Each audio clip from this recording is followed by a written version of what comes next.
Assalamualaikum warahmatullahi wabarakatuh. Masih ingat ya, saya pada bagian pertama membaca buku ini, mereviewnya, kemudian saya berjanji akan mereview per bab gitu. Jadi sebenarnya ada 13 bab di sini, walaupun ada 9 langkah, tetapi ada 13 bab. Nah, bab yang pertama itu tentang sebenarnya buku ini buku apa begitu. Ini sebenarnya buku pintar gitu loh, buku pegangan tiap orang untuk bisa mempraktekkannya langsung, jangan hanya dibaca tetapi tidak dipraktekkan. Itu buku pintar dan harus bisa mempraktekkan sendiri ya, walaupun memang mungkin ada tutor atau orang lain yang akan menuntunnya, tetapi yang penting kemauan untuk bisa melakukan atau mempraktekkan semua langkah yang 9 itu. Bab yang kedua itu ternyata ada 3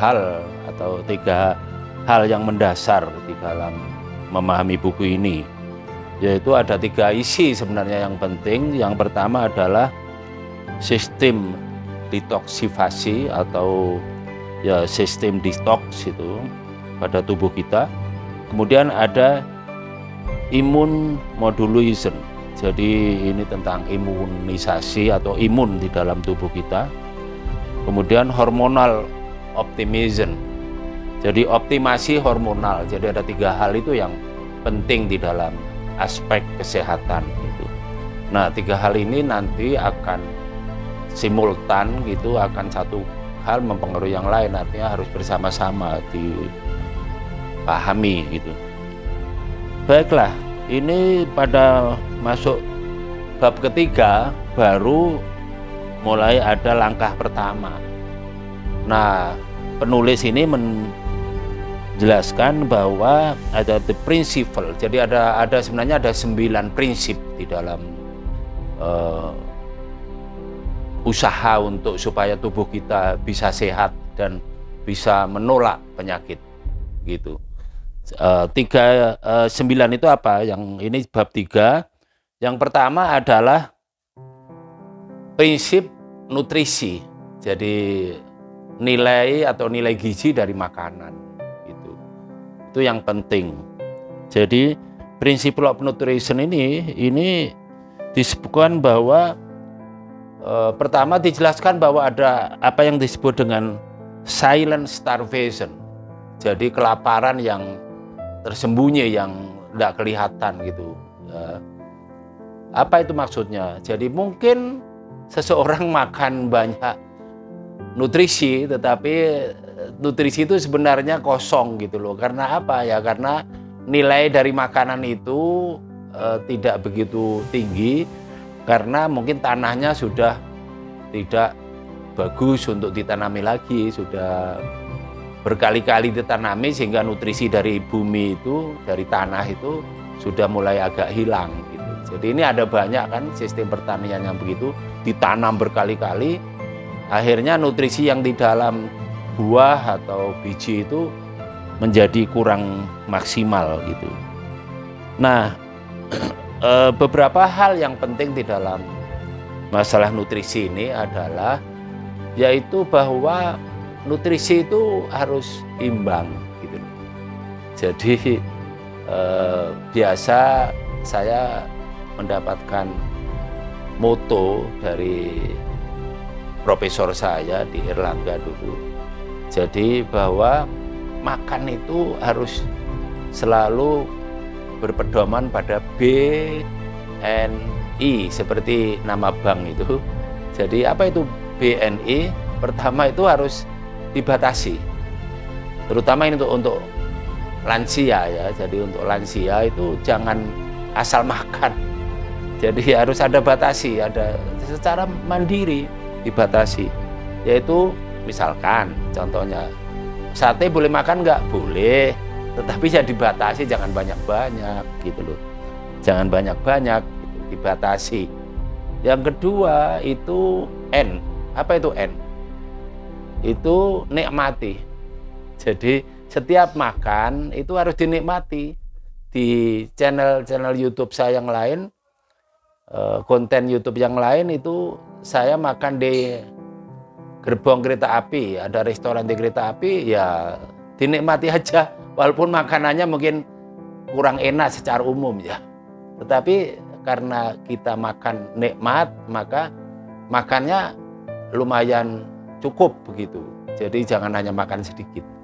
Tetapi sedikit dan banyak itu tergantung umur kita, tergantung body kita, badan kita bagaimana, kondisi fisik kita bagaimana.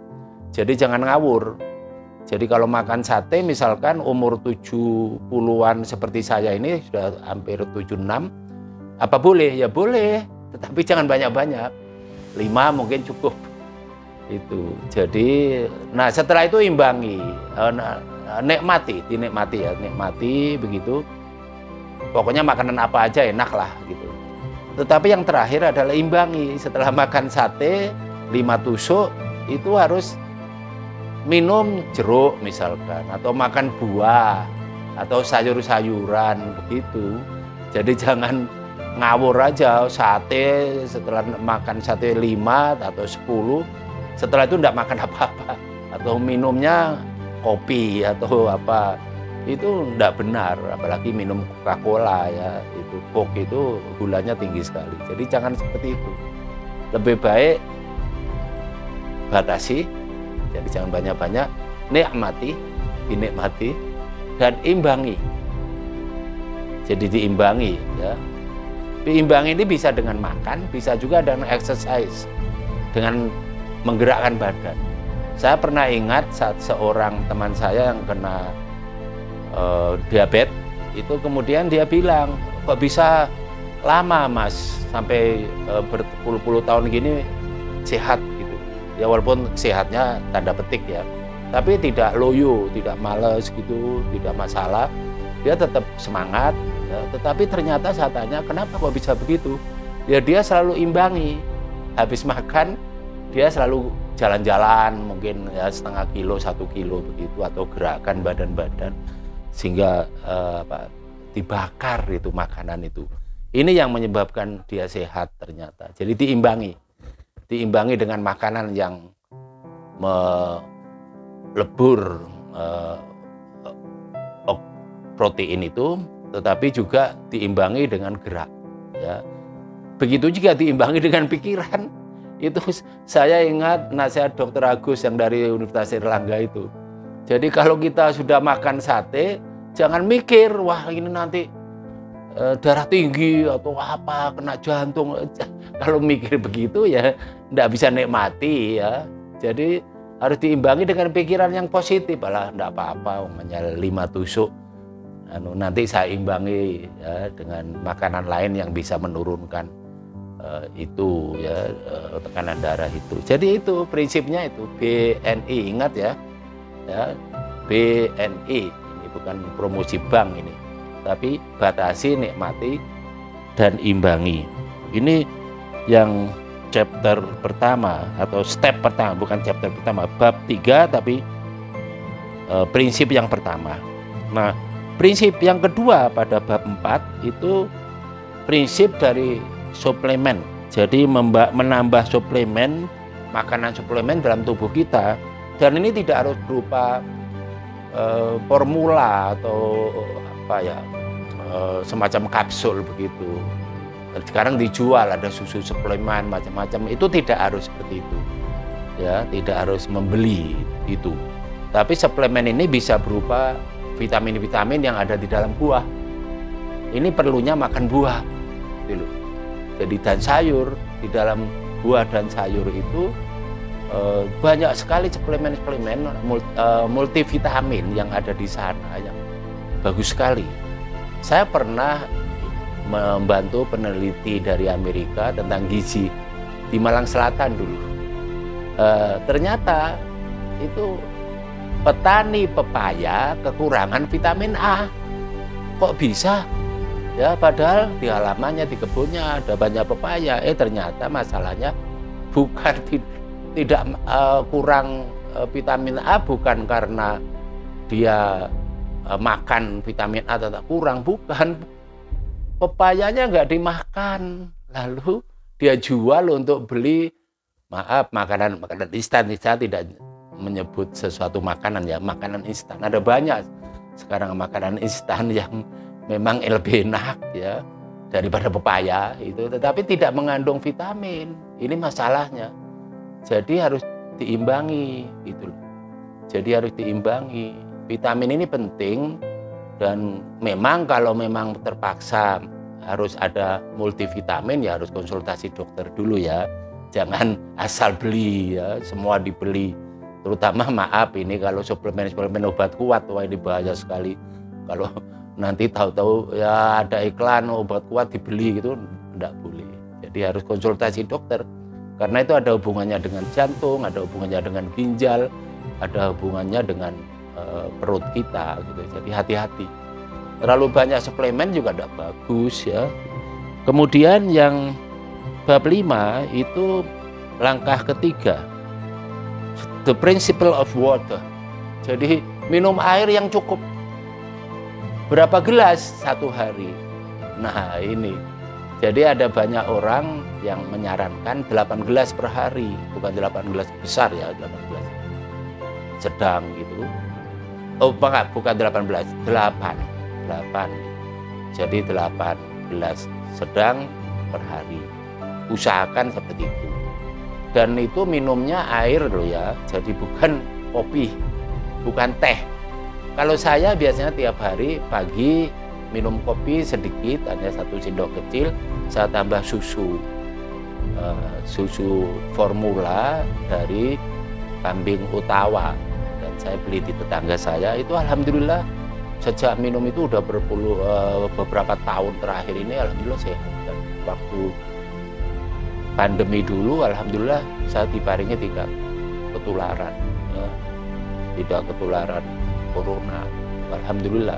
Jadi mungkin Tuhan menakdirkan imunisasi di tubuh saya ini kuat gitu, karena minum bagian dari susu itu ada banyak vitamin, ada banyak nilai gizi yang luar biasa di dalam susu. Makanya kan bayi kalau sejak lahir harus dikasih ASI eksklusif namanya.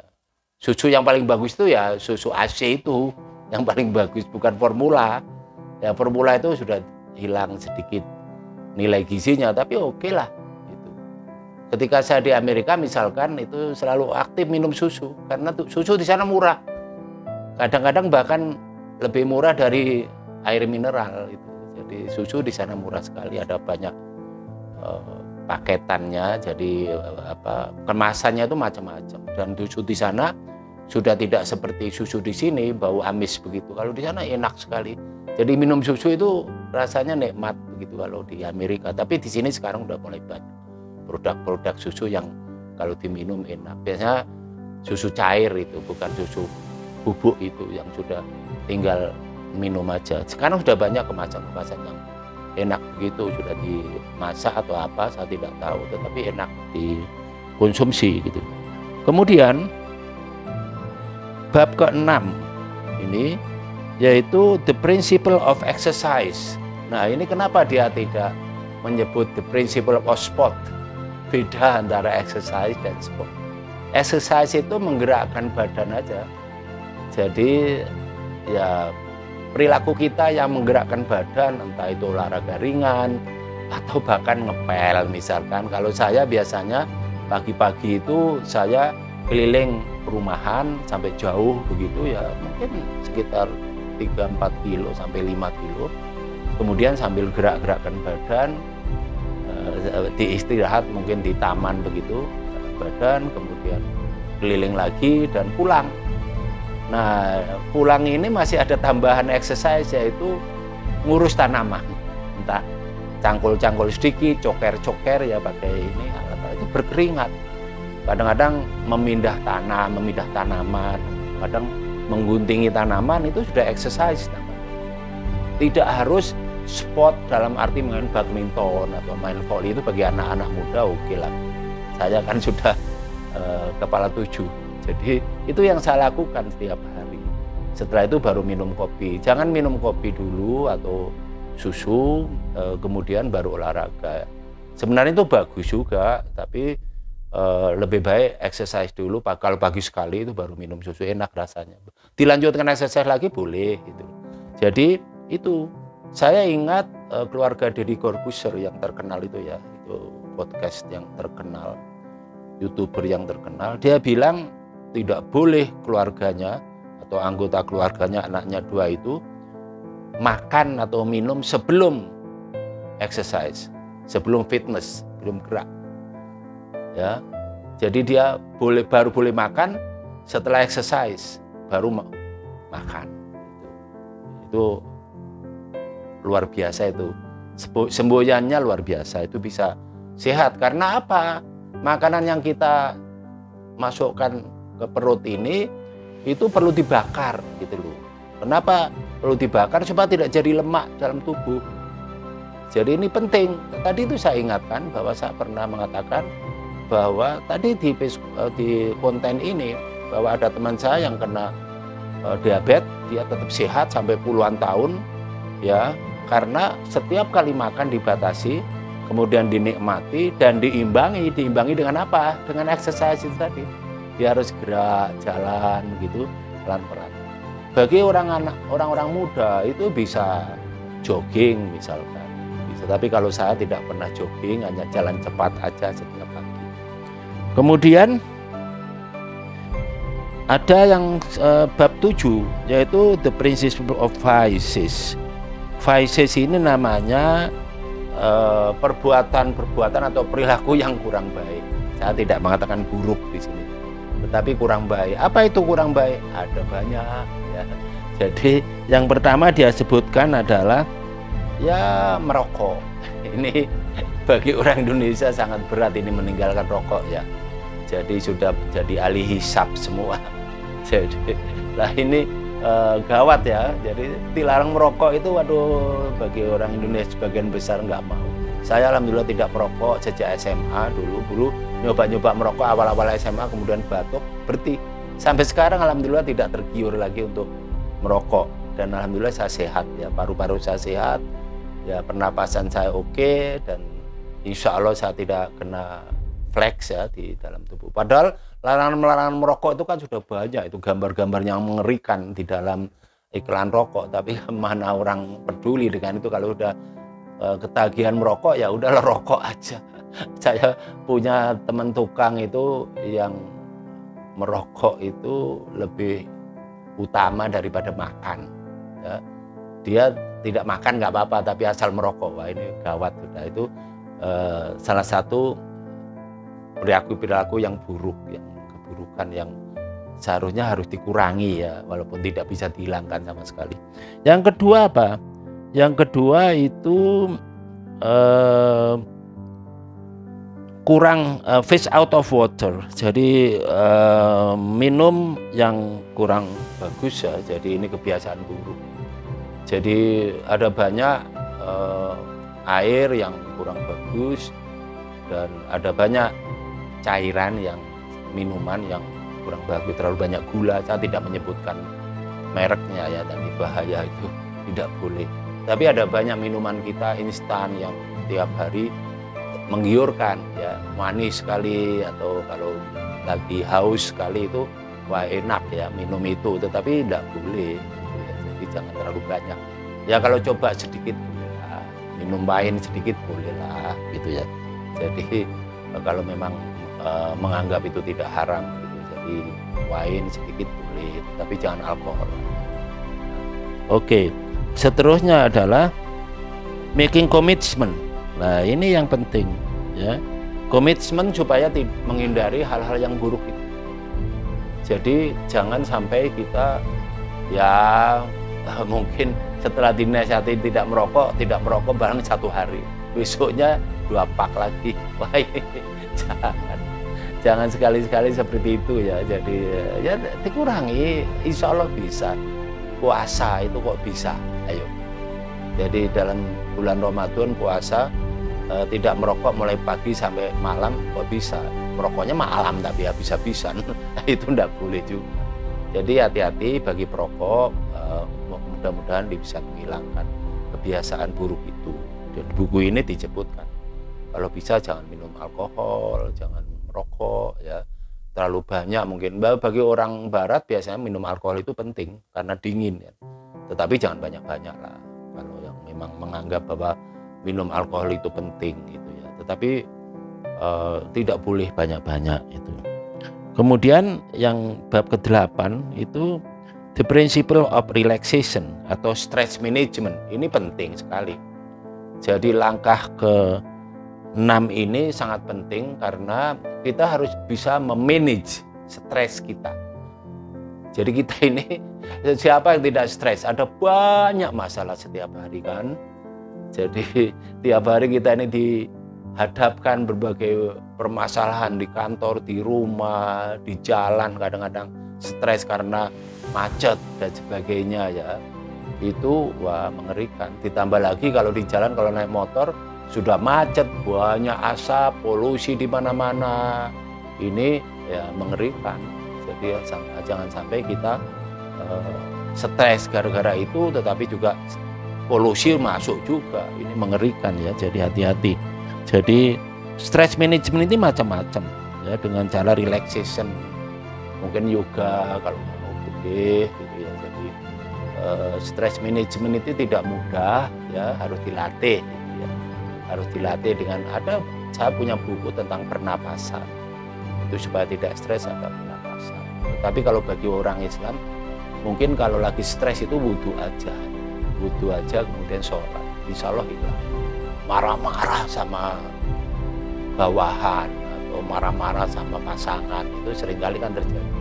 Jangan sampai KDRT ya.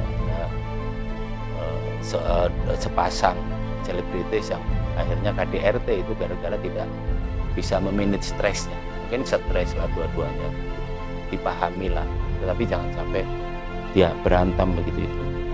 Kemudian seterusnya itu ya, ini dalam menghilangkan stres ini ada tulisan di sini di halaman 178, the gift of forgiveness. Penting gitu. Jadi menerima maaf, ya memaafkan itu, waduh ini sesuatu yang susah ya. Sesuatu yang susah, memaafkan. Jadi ini seringkali kita, wow kalau udah marah semua ya, keluarkan semua isi otaknya, isi hatinya. Akhirnya apa? Stres, ya, pusing kemudian. Itu kalau ada jantung itu bisa kena stroke itu, marah-marah begitu, ya. Saya pernah diberitahu oleh teman saya bahwa ibunya sakit jantung, kemudian sering kumat.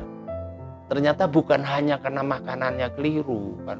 Kalau orang sakit jantung itu kan tidak boleh makan gorengan yang terlalu banyak, kemudian makan sesuatu yang bisa membuat tekanan darahnya tinggi. Bukan hanya itu, tetapi stres itu.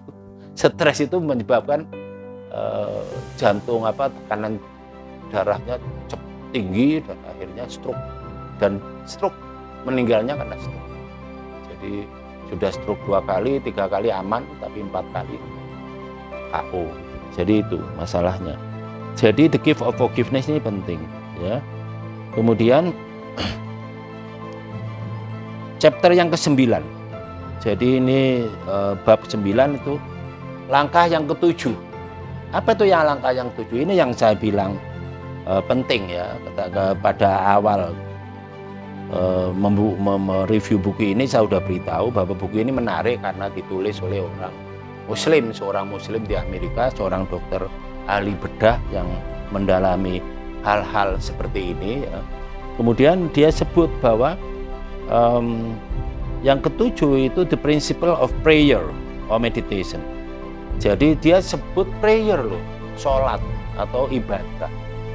Jadi bagi orang Islam ya sholat atau ya berzikir ya atau ibadah yang lain. Makanya kan Muslim di seluruh dunia kan berbondong-bondong pergi ke Mekah untuk umroh, untuk naik haji, itu dalam rangka itu memanage stres dia, mendekatkan diri kepada Gusti Allah, banyak bersyukur, itu penting. Ya, ada banyak kita ini sakit karena kurang syukur, selalu menuntut ya. Sudah punya mobil, kepengen punya pesawat, punya motor, kepengen punya mobil. Yang tidak punya motor, kredit motor, tapi tidak habis-habisnya. dinikmati aja hidup ini, ngapain gitu loh. Ya, saya ini termasuk orang yang agak aneh di kampus ya. Saya ini senior, dosen senior, pernah jadi pejabat di kampus, tapi saya tidak malu naik motor, kadang jalan kaki, kadang saya naik sepeda ontel itu ke kampus, lebih banyak naik motor. Kenapa? Ya rumah saya dekat dari kampus, ngapain naik mobil? Nanti masalahnya parkirnya jauh gitu. Terus kemudian ngomel-ngomel, parkirnya kok jauh, udah stres lagi. Kemudian apalagi kalau mobilnya diserempet orang, wah stres sudah. Ini 1 juta sendiri habis, 2 juta, 5 juta habis kalau diserempet itu. Apalagi kalau ditubruk ya. Kemudian stres di jalanan. Saya naik motor karena memang sejak muda saya itu motoris, saya pergi kemana-mana naik motor. Dulu waktu mahasiswa punya Yamaha L2G, bahkan naik motor itu sampai Denpasar, ya sampai Jogja, itu biasa. Sampai sekarang kebiasaan itu kalau saya naik motor rasanya seperti enjoy. Merasa saya masih muda begitu. Jadi memang itu antara lain ya hobi. Ya, saya pernah punya skuter, ya, sekarang sudah saya jual itu. Tapi kepingin lagi, pengen punya skuter memotor kemana-mana. Ya itu begitu aja. Jadi lebih aman bahwa bersyukur. Ya bersyukur itu penting. Ya, itu. Jadi jangan stres. Kemudian banyak sekali ada hal-hal yang wing and a prayer dan macam-macam ya. Jadi yang penting ini juga ada meditasi. Kalau orang-orang yang percaya pada yoga, meditasi, monggo silakan meditasi, silakan melakukan yoga. Kalau itu memang bisa untuk menghubungkan kita, mengosongkan diri kita dari nafsu-nafsu yang tidak beres ya. Jadi dari stres macam-macam. Itu penting ya. Berzikir ya. Alhamdulillah, baca alhamdulillah. Maka ada beberapa muslim yang suka bawa tasbih kemana-mana itu dalam rangka mengingatkan supaya dia tetap kontak dengan Gusti Allah. Itu penting. Nah, jadi inilah keistimewaan dari buku ini. Tapi saya tadi pagi ketemu dokter yang mengatakan seharusnya the principle of prayer itu di awal gitu loh. Di step pertama, tapi ini ditaruh di step 7. Oke lah, enggak apa-apa itu ya. Jadi memang tetapi ini betul-betul dipentingkan. Ada banyak orang yang sudah lupa Tuhannya sekarang. Karena lupa Tuhannya tidak mau bersyukur. Ya, tidak enak kalau bersyukur itu dianggap kurang, hidupnya selalu kurang ya. Sudah dari pejabat ini dengan pejabat yang lain, bahkan nyogok. Akhirnya apa? Kena kasus OTT, KPK, ya itu stres lagi ya. Sudah jadi pejabat kepolisian, sudah itu melakukan kriminal, jadi pelakuan kriminal, akhirnya jadi tahanan. Nah ini kan menarik ini. Akhir-akhir ini banyak peristiwa-peristiwa begitu. Ada pejabat-pejabat yang kaya raya, tahu-tahu kena OTT. Ya ini mengerikan. Jadi karena tidak ingat Gusti Allah itu tadi, ingat yang membuat menjadikan kita hidup ini, menakdirkan kita bahagia, itu lupa. Oke, kita teruskan ya. Itu chapter 10, langkah ke-8, the principle of laughter. Ini kelihatannya main-main ya. Jadi principle of happy laughter itu sebenarnya ketawa kebahak itu loh. Tertawa lepas, itu jangan hanya senyum, lepas. Jadi lepas begitu. Saya ini termasuk orang yang ketawa saya lepas lah. Kalau di kerumunan, kalau saya ketawa itu semua orang tahu itu bahwa ketawa saya khas sekali, ketawanya lepas sekali. Dan saya ketawa itu bisa keras sekali. Itu penting. Saya pernah dengar di Jerman itu ada klub ketawa. Jadi orang menjadi anggota klub itu bayar. Bayangkan. Kalau di Indonesia kan tidak perlu. Oleh karena itu seringkali lihat hal-hal yang lucu-lucu, ya nonton video-video yang lucu-lucu itu penting supaya ketawa. Saya biasanya kalau di TV lihat hal-hal yang lucu itu saya ketawa sendiri dan terbahak-bahak banget, ya asal tidak mengganggu orang lain ya. Jadi saya lepaskan ketawa itu, ya lihat sesuatu hal yang serius ya dianggap tidak terlalu serius. Jangan sampai tidak ketawa, jangan sedih. ya.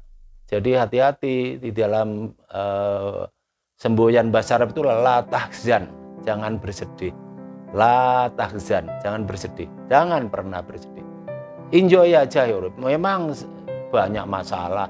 Siapa yang tidak punya masalah hidup ini ya? Apalagi pejabat-pejabat itu kan mengerikan, itu masalahnya begitu besar. Tetapi ya jangan bersedih ya. Ini peristiwa Kanjuruhan, ada banyak pejabat yang kemudian dicopot, itu udahlah itu anggap aja itu takdir, dan anggaplah itu ada hikmahnya. Jangan terlalu bersedih, ketawa aja, senyum itu bahwa memang itu takdirnya sehari ini saya dipindah jabatannya. Begitu aja. Jadi santau. Jadi santai banget ya. Santui kalau bahasa-bahasa prokem sekarang ini. Kemudian the principle of laughter ini di sini disebut the best medicine ya, the best healing ya. Jadi unexpected entertainment, wah ini menarik. Karena apa? Katanya ketawa itu adalah the best medicine ya, the best healing, pengobatan yang paling bagus. Ada kasus-kasus bahwa kalau orang sakit terus ketawa-ketawa aja, ya itu insya Allah cepat sembuh. Oleh karena itu kalau ketika saya di Amerika, waktu itu istri saya melahirkan, kemudian saya lihat rumah sakit di Amerika beda ya. Bedanya apa? Itu kalau yang VIP, kebanyakan yang kelas agak tinggi, itu ada ruang keluarga. Jadi ada ruang keluarga untuk menerima tamu, kemudian dia bisa ketawa-ketawa di situ. Jadi mempercepat penyembuhan katanya. Waktu itu saya kan tidak punya keluarga, ada teman aja yang nyambangin gitu ya. Jadi ini penting ya, di rumah sakit sini kok tidak ada itu. Bahkan kamarnya sempit, kemudian kalau ada pengunjung itu tidak cukup, bahkan maaf ya kadang-kadang disuruh keluar, tidak boleh dikunjungi. Itu saya heran kenapa manajemen rumah sakit tidak memberikan fasilitas untuk itu ya. Mungkin karena biaya ya. Kamar VIP biasanya ada ya, tetapi yang kelas-kelas menengah tidak ada, apalagi kelas bawah itu tidak ada. Jadi seringkali bertumpuk-tumpuk malah menjadi sedih. Karena apa? Keluarga lain ketawa, dia tidak punya keluarga. Nah, ini malah menyedihkan ya. Kemudian yang bab ke-11, ini step yang ke-9. Jadi ini penting karena step yang ke-9 ini the principle of physiological. Ya, principle of physiological regeneration. Jadi tubuh ini harus diregenerasi. Saya pernah ingat ya nasihat dari seorang dokter bahwa kalau Anda marah ya atau stres, itu banyak bagian-bagian dari tubuh kita, sel-sel kita ini meredup atau apa istilahnya ya, itu ya redup ya, menjadi layu dan kemudian bisa mati. Untuk menumbuhkan lagi ini agak susah. Jadi oleh karena itu hindari marah, hindari stres. Dan ini harus diregenerasi. Nah kebetulan dokter Butar ini mempunyai formula yang dulu agak kontroversial. Dia bisa memberikan formula itu semacam cairan, bisa orang sel-selnya bisa tumbuh dan itu menjadi awet muda. Saya kira sekarang udah banyak dijual juga. Jadi tidak perlu operasi supaya muda ya, kelihatan muda. Tetapi ada tubuh-tubuh kita yang bisa stimulus supaya bisa sel-sel tubuhnya itu bisa berkembang. Ada banyak sebenarnya. Dan ini penting ya supaya tubuh kita ini tetap oke, tetap fit gitu ya. Saya kira semua step pertama sampai ke 8 itu intinya itu kan. Intinya itu supaya tubuh kita ini regenerasi betul-betul supaya tumbuh lagi, selnya hidup lagi gitu loh. Katanya ketawa itu memunculkan tumbuh sel-sel baru yang bagus sekali dan selnya hidup gitu. Sebagai penutup dari part kedua, bagian kedua itu saya anjurkan bahwa ya mudah-mudahan Anda tertarik untuk mempraktekkan langkah-langkah ini ya, mudah-mudahan. Saya yakin bahwa Anda bisa. Ya, semua orang bisa asal disiplin ya. Akhir daripada review buku ini, mudah-mudahan Anda sehat dan insya Allah sehat ya. Kalau disiplin, insya Allah sehat. Assalamualaikum warahmatullahi wabarakatuh.